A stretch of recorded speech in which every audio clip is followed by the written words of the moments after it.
Salam Bapak Ibu Saudara yang terkasih dalam Tuhan Yesus Kristus. Kita berjumpa lagi dalam acara Cahaya Kasih episode ke-22 GKJ Prambanan.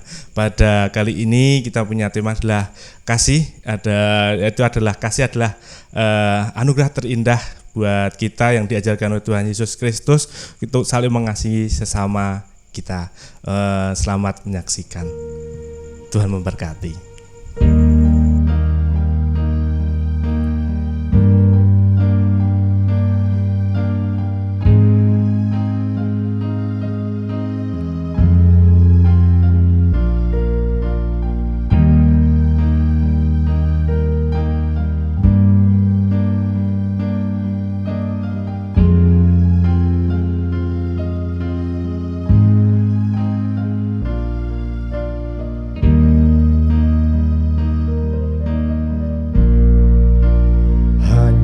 Dekat kasih-Mu Bapa, jiwaku pun tentram. Engkau menerimaku dengan sepenuhnya, walau dunia melihat rubah, namun Kau memandangku sampai kedalaman hatiku.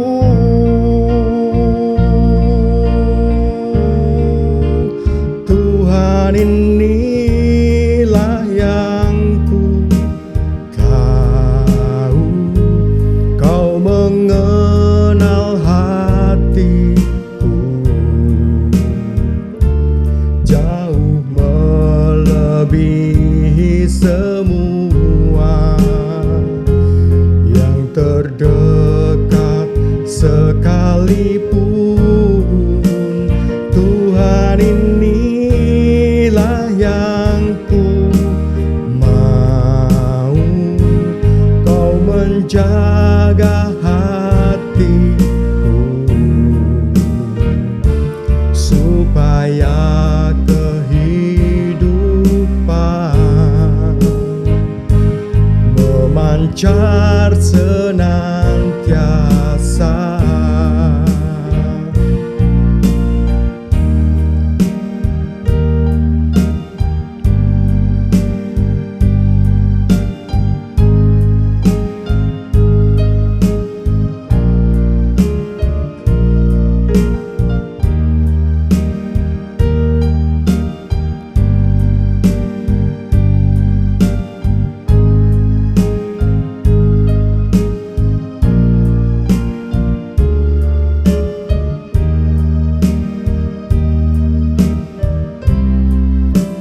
Tuhan, inilah yang ku tahu, Kau mengenal hatiku,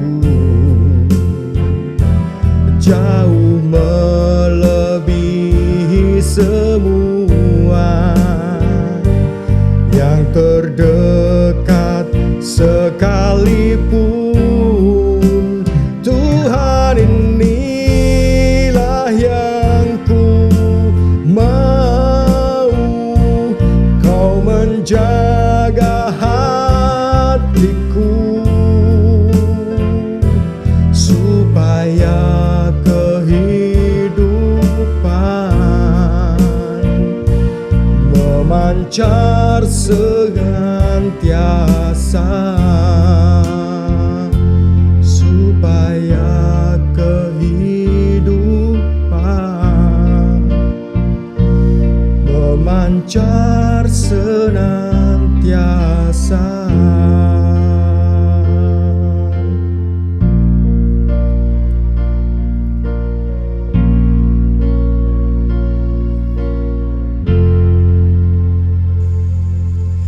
Salam Bapak Ibu Saudara yang terkasih dalam Tuhan. Kita bertemu lagi dalam Cahaya Kasih episode 22 GKJ Prambanan. Pada hari ini kita bersama dengan Bapak Andono. Kita akan berdiskusi dan kita akan mengaji firman-firman Tuhan, belajar firman Tuhan tentang kehidupan kita sehari yang dimana pada saat pandemi seperti ini kita banyak mengalami banyak pergumulan dan keluh kesah dalam kehidupan sehari-hari. Dan selamat malam, sore Pak Andono. Seperti yang kita rasakan ya Pak, yang untuk pada akhir-akhir ini karena pandemi kita juga banyak sekali pergumulan, banyak sekali masalah yang terjadi. Apalagi saat ini banyak yang sangat terdampak buat untuk semua orang, terutama dalam kehidupan mereka yang dari semula kita dari yang mana sangat nyaman, sekarang kita harus struggle, banyak pergumulan. Dan untuk itu saya ingin bertanya kepada Pak Andono, bagaimana kita mencikapi atau kita dapat belajar tentang fenomena penderitaan ini, Pak. Silakan kepada Pak Andono. Baik, berjumpa kembali Bapak Ibu Saudara. Terima kasih Mas Andi. Bapak Ibu yang dikasihi Tuhan, saudara-saudara yang dikasihi Tuhan, memang pada masa-masa ini ada beberapa juga yang mengeluh sama saya Mas Andi tentang penderitaan dalam kehidupannya. Nah, kita mau belajar sih sebenarnya dari mana sih penderitaan itu dan mengapa ada penderitaan itu dan bagaimana kita menyikapinya, ya. Saudara-saudara, kita akan membaca firman Tuhan dari Kejadian 3 ayat 4 sampai 7. Saya mau membacakan untuk kita semua demikian. Tetapi ular itu berkata kepada perempuan itu, sekali-kali kamu tidak akan mati, tetapi Allah mengetahui bahwa pada waktu kamu memakannya, matamu akan terbuka dan kamu akan menjadi seperti Allah, tahu tentang yang baik dan yang jahat. Perempuan itu melihat bahwa buah pohon itu baik untuk dimakan dan sedap kelihatannya. Lagi pula pohon itu menarik hati karena memberi pengertian. Lalu ia mengambil dari buahnya dan dimakannya dan diberikannya juga kepada suaminya yang bersama-sama dengan dia, dan suaminya pun memakannya. Maka terbukalah mata mereka berdua dan mereka tahu bahwa mereka telanjang. Lalu mereka menyemat daun pohon ara dan membuat cawat. Jadi itu yang akan kita renungkan, ya. Jadi kisah ini kita sudah tahu tentang kisah jatuhnya manusia dalam dosa atau Mas Andi. Jadi bagaimana di Alkitab dikisahkan sebuah cerita Adam dan Hawa yang jatuh dalam dosa dalam kisah Kejadian 3. Nah, kisah ini sebenarnya kisah mitologi, kisah sejarah, ya, bukan kisah sejarah, tapi ini kisah mitologi, kisah pengajaran. Nah, seringkali yang terjadi ini dianggap sebagai kitab sejarah, terus akhirnya makna pengertian pengajarannya berkurang jauh sekali, ya. Nah, baiklah kita menempatkan kitab Kejadian ini pada porsinya. Nah, saudara-saudara yang dikasihi Tuhan, kisah jatuhnya manusia dalam dosa ini karena mereka terbujuk oleh rayuan siapa tadi Mas? Iblis, setan, ya. Karena mereka ingin diiming-imingi untuk sama seperti Tuhan, ya. Jadi mereka ditawari untuk berkeinginan lebih, dan berkeinginan lebihnya keterlaluan, ya, sama seperti Tuhan. Kemudian setelah mereka memakannya, benar mereka mengetahui pengertian baik dan buruk. Nah, ini yang menjadi awal manusia terjatuh dalam dosa dan masuk dalam penderitaan sampai sekarang, ya. Nah, kisah ini menarik, ya, kalau kita lihat, ya. Nah, seperti yang tadi dikatakan, bagaimana sih munculnya penderitaan dan bagaimana mengatasi penderitaan, toh? Nah, kalau kita belajar dari kitab Kejadian, ya diawali dari keinginan lebih tadi. Kalau dalam kata lain, ya dalam bahasa kasarnya saat ini keserakahan, ya. Keinginan lebih. Nah, bukan berarti kemudian kalau ingin maju itu kemudian apakah kalau saya ingin maju, ingin berkembang itu salah gitu kan?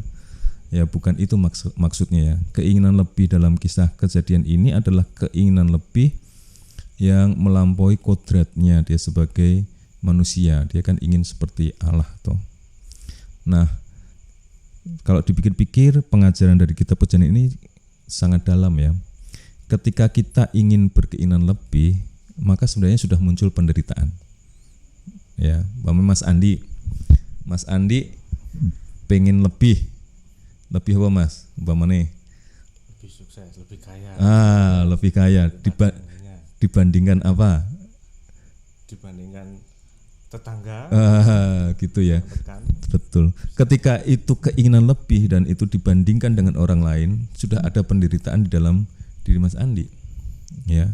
Kok aku kurang ya kalau kayak dibandingkan kok aku kurang yo. Sudah ada perasaan ingin mengalahkan orang lain toh. Ya, sebenarnya sukses sesuatu yang wajar, yang harus diraih, tetapi bagaimana meraihnya tanpa membandingkan, ini masalahnya. Begitu kita membandingkan yang baik dan yang buruk, ya kita masuk dalam penderitaan. Apalagi ketika itu diambil, dimakan buah itu, pengetahuan baik dan buruknya. Wah, aku elek, kayak apik, aku kepingin apik. Sudahlah, penderitaan itu kemudian tiba-tiba ada di dalam diri kita. Kok aku kurang kaya ya dibandingkan dengan dia, kemudian pada saat itu muncullah penderitaan ya. Jadi penderitaan itu muncul karena membandingkan yang berawal dari keinginan mengalahkan, keinginan lebih ya, keinginan melampaui yang menjadi kodratnya. Nah, kembali ke masalah tadi, kalau demikian apakah aku tidak boleh maju, apakah aku tidak boleh mempunyai keinginan-keinginan dan sebagainya ya. Ya sebenarnya masalahnya bukan pada boleh tidaknya ya. Tapi masalahnya adalah bagaimana kita menempatkan keinginan maju itu dalam standar apa. Ya. Begitu kita memakai standar tertentu, keinginan tertentu dalam standar tertentu yang kita tetapkan sendiri, dan standar itu muncul karena kita membandingkan dengan yang lain, ciloko. Kita masuk dalam penderitaan. Contoh sekarang lah, anak itu harus sekolah, benar nggak? Anak harus kuliah, benar nggak? Belum tentu. Yang benar adalah anak harus pintar. Dia mau sekolah dia apa enggak, ya anak harus pintar. Anak harus bijaksana, benar. Tapi anak harus kuliah, belum tentu benar. Nah itu ya, jadi standarnya apa yang kita pakai. Sekarang kita masuk dalam situasi seperti itu toh. Nah kita nyekolahkan anak, kita kuliah karena membandingkan dengan situasi sekarang. Kalau tidak kuliah dianggap tidak tepat, padahal belum tentu loh. Bob Sadino kayak ora kuliah ya, sukiran jama. Bu Susi ora kuliah toh, sukiran ya, SMP, SMA lulus ya. Nah itu ya contohnya ya. Jadi standar itu ketika kita membandingkan harusnya seperti ini ya, ketika kita pakai standar semacam standar palsu seperti itu, penderitaan kita semakin banyak. Apakah benar anak itu harus S1? Bisa iya, bisa enggak ya. S1 kalau dia pinter, oke. Tapi kalau S1 dia nyontek, terus skripsi beli dan sebagainya, ya ngapain ya kan. Tapi anak harus pinter, itu yang benar ya. Anak harus bijaksana, anak harus menguasai skill tertentu, itu yang benar gitu ya. Jadi kurang lebih seperti itu ya Bapak Ibu yang dikasihi Tuhan ya. Jadi kita harus hati-hati melihat, jadi penderitaan itu berhubungan dengan pembanding tentang benar dan salah, dan benar dan salah itu urusannya adalah pada standar tertentu ya, atau ukuran tertentu. Jadi kita harus cek dulu apakah ukuran itu tepat apa tidak. Kayak tadi contohnya sekolah dan sebagainya. Kayak sukses dan tidak itu juga perlu dicek. Orang yang sukses yang kayak apa? Sukses zamannya eyang-eyang kita, anak harus jadi piai, artinya harus jadi pegawai negeri. Itu sukses dalam masa dulu. Tapi anak-anak sekarang kalau jadi pegawai negeri mikir ya, nggak mau terikat, pengen usaha sendiri, banyak kayak gitu. Jadi ukurannya sudah beda. Jadi kalau kita pakai standar tertentu, harus kita pikirkan standar apa yang atau ukuran apa yang kita tetapkan. Nah, ini Bapak Ibu, saudara-saudara, seringkali penderitaan itu muncul ketika kita menetapkan standar tertentu di dalam diri kita. Maka hati-hatilah dengan pengetahuan baik dan buruk. Hati-hatilah dengan standar yang kita tetapkan. Kita harus mengulang lagi standarnya apa. Umpamanya sekarang masa pandemi ya, Mas, nggak punya pekerjaan karena pekerjaan lama. Kayak ngono ya Mas ya. Resa munggah kapal ya. Aku bayangke Andi kayak piye kayak anake cilik gaweane opo dan sebagainya ya. Itu ketika kita pakai standar yang itu, bahwa saya harus pakai standar itu, menderita nggak dirimu? Susah toh, ya. Kalau kita pakai standar hidup yang dulu, wah repot sekali, susah hidup kita. Berarti ada yang salah dengan standar itu, ada yang salah dengan nilai baik dan buruk yang kamu miliki saat itu dulu, ya. Jadi kita harus berpikir untuk melampauinya, ya. Nah, kadang-kadang yang menjadi penderitaan tidak beralasan ya, guru-guru gengsi, pokoknya cuma gitu ya. Gengsi no aku biasanya jajan di restoran tertentu, saiki kok nenggon apa kuwi warung, pokoknya gitu ya. Sakjane warung lu enak juga ya. Pokoknya kayak gitu ya. Jadi standar itu kadang-kadang menimbulkan penderitaan. Jadi ibu bapak, saudara-saudara, Mas Andi juga, hati-hati dengan ukuran kita.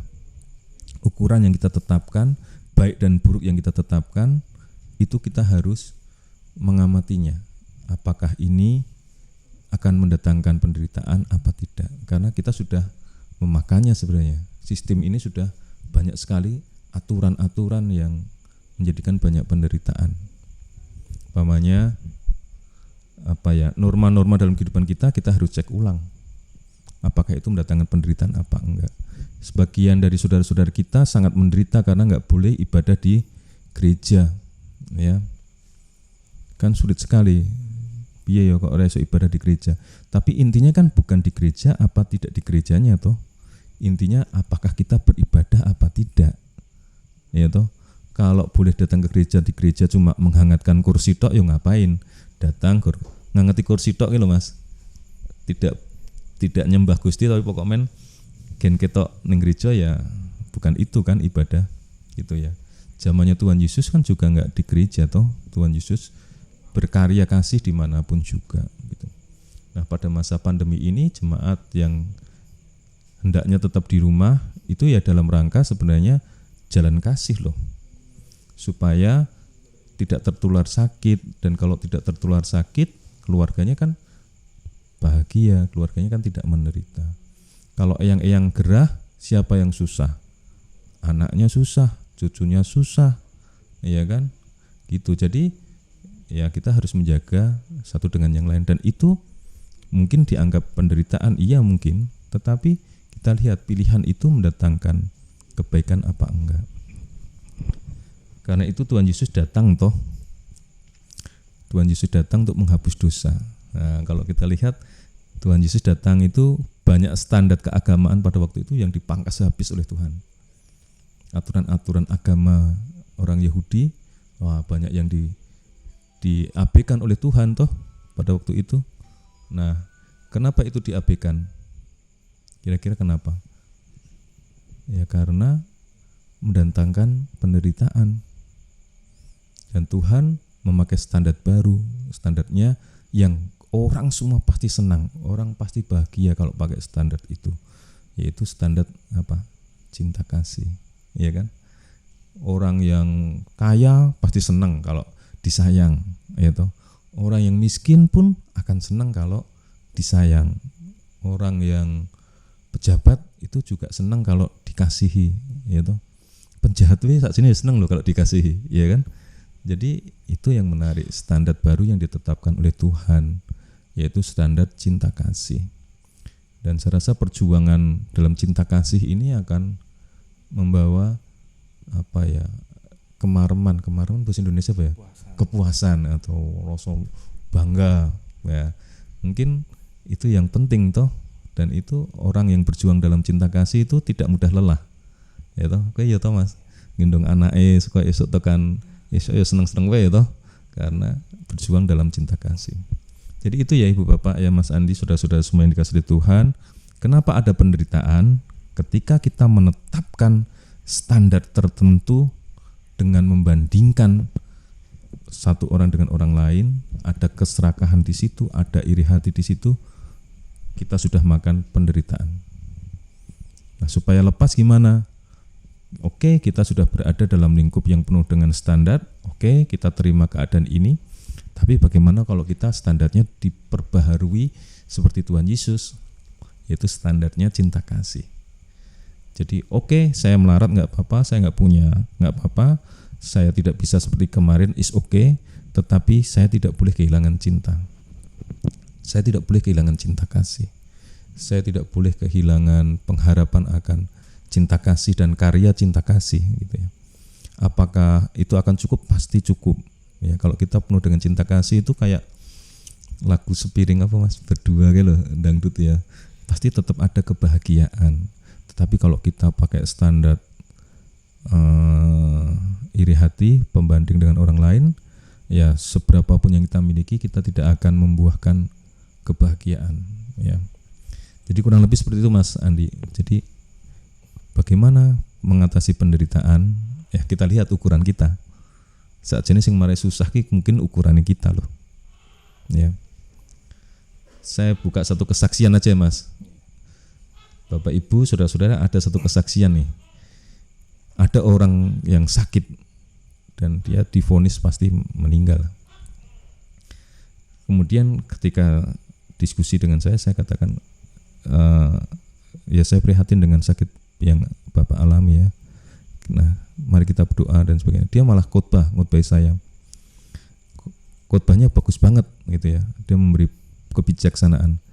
Ya kalau tua ya waktunya sakit toh Pak, ya nggak apa-apa gitu. Tapi kalau itu dihadapkan pada kita, ya toh sakit, kita menderita susah, ya nggak apa-apa. Fisik pasti akan sakit, nggak apa-apa. Saya nggak menderita, saya memang kesakitan, tapi saya tidak menderita. Ah itu contohnya. Nah, Mas Andi mungkin bisa belajar di situ. Ya kita semua bisa belajar di situ. Jadi beda Ibu Bapak, penderitaan itu masalah pola pikir. Tapi memang realita itu ya realita aja. Tapi bagaimana realita itu dihadapi tergantung standar tadi, cara berpikir kita. Ada satu lagi kesaksian, saya sering khotbahkan ini. Teman saya Harno. Harno itu bapaknya tukang becak, sudah sepuh pada waktu itu. Jadi dia tidak bisa dapat pendapatan banyak di Solo.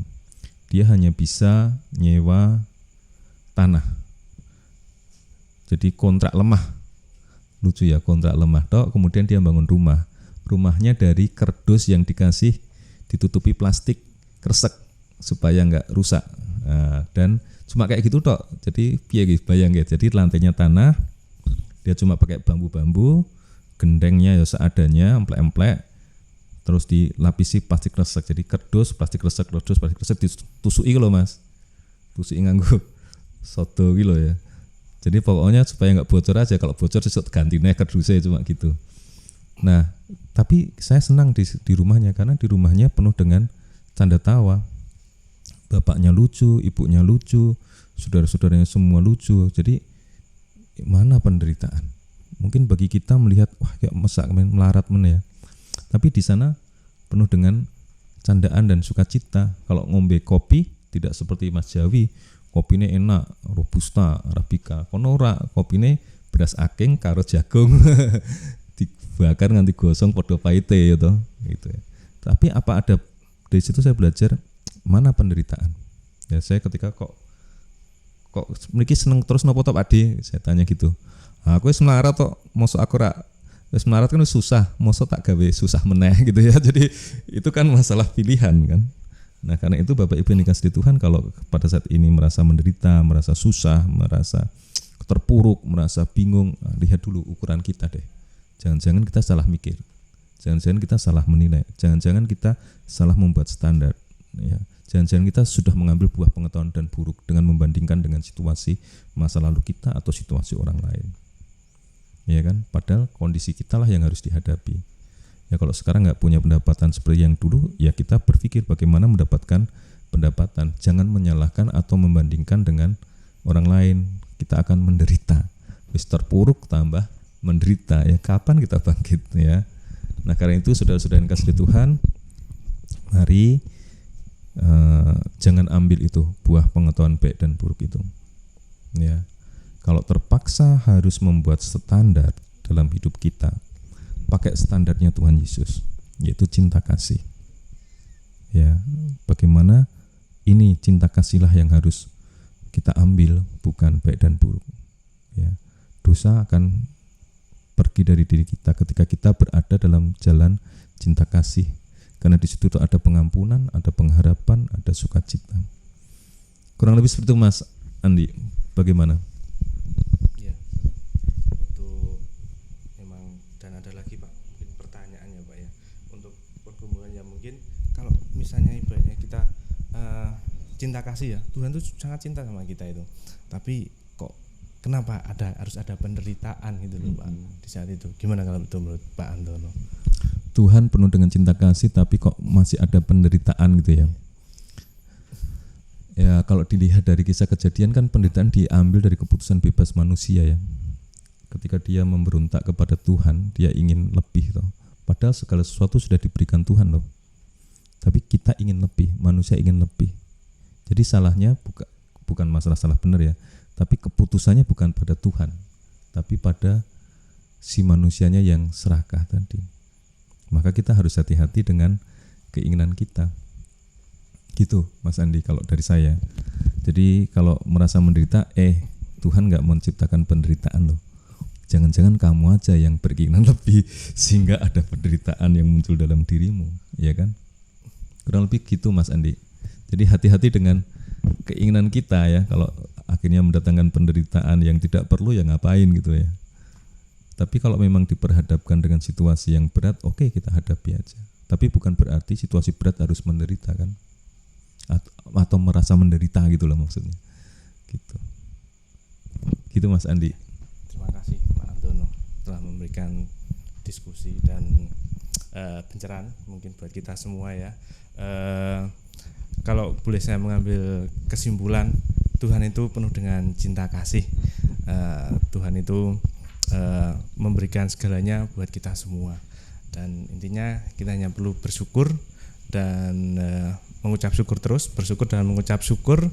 Terus kita juga percaya, yakin bahwa di balik semua ini Tuhan punya rencana yang indah buat kita semua. Dan terima kasih untuk Pak Antono. Saya persilakan untuk Pak Antono untuk menutup dalam doa untuk cahaya kasih pada hari ini. Saudara-saudara yang kasih Tuhan, benar kata Mas Andi, intinya memang Tuhan sangat mengasihi kita dan Tuhan tidak menciptakan penderitaan. Tuhan menciptakan segala sesuatu yang baik, dan kalau kita merasa menderita, hati-hati, mungkin kita salah berkeinginan aja. Ya, maka keinginan kita harus kita koreksi, dan kalau kita masih ingin berkeinginan, beringinlah untuk mengasihi dan melakukan kehendak Tuhan, gitu ya.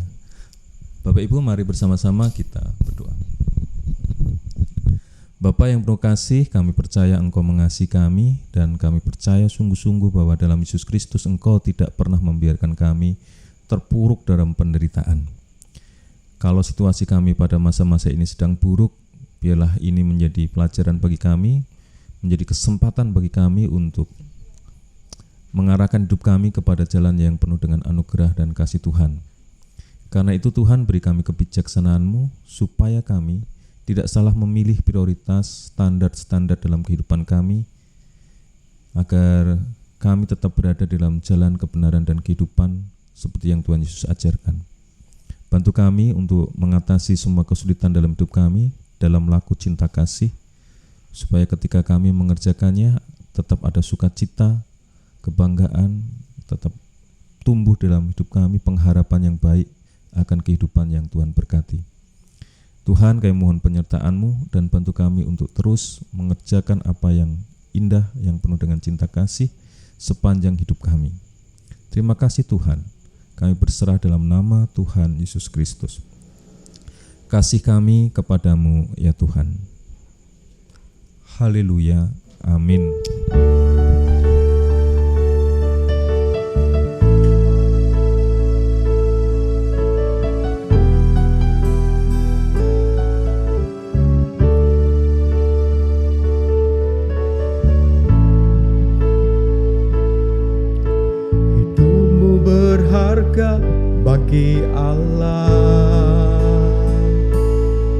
tiada yang tak berkenan di hadapannya. Dia ciptakan kau seturut gambarnya. Sungguh terlalu indah kau bagi dia. Dia berikan kasih-Nya bagi kita. Dia telah relakan segala-galanya. Dia disalib untuk tebus dosa kita. Karena hidupmu sangatlah berharga. Bulu yang terkulai takkan dipatahkannya. Dia akan jadikan sungguh lebih berharga. Sumbu yang telah pudar takkan dipadamkannya. Dia akan jadikan terang untuk kemuliaannya.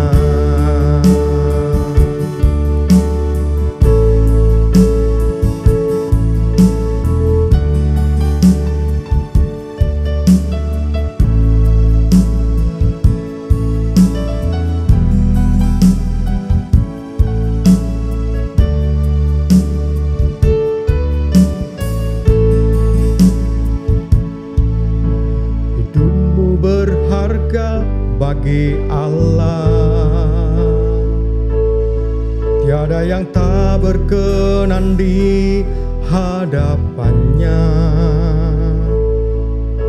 Dia ciptakan kau seturut gambarnya. Sungguh terlalu indah kau bagi dia. Dia berikan kasih-Nya bagi kita. Dia telah relakan segala-galanya. Dia disalib untuk tebus dosa kita. Karena hidupmu sangatlah berharga. Bulu yang terkulai takkan dipatahkannya. Dia akan jadikan sungguh lebih berharga. Sumbu yang telah pudar takkan dipadamkannya. Dia akan jadikan terang untuk kemuliaannya.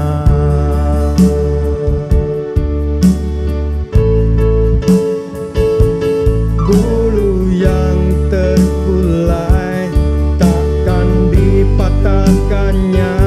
Dia akan jadikan indah, sungguh lebih berharga. Sumbu yang telah pudar takkan dipadamkannya. Dia akan jadikan terang untuk kemuliaannya. Dia akan jadikan terang untuk kemuliaannya.